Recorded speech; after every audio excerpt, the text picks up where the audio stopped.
Reactivating delisted voters is a good move from the Comelec.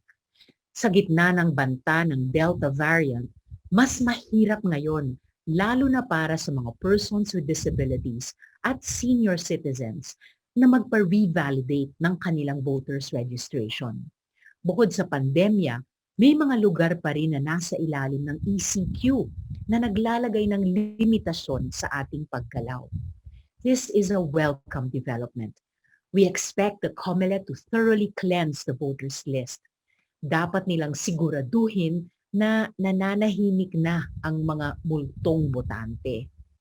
I also support various calls to allow early voting for persons with disabilities, seniors, and pregnant women. Nais ko ring muling manawagan sa Comelec na i-extend ang voters registration kahit man lang sa mga lugar na under ECQ. Lahat ng Pilipinong nasa hustong gulang ay dapat mabigyan ng pagkakataong makibahagi sa proseso ng ating eleksyon.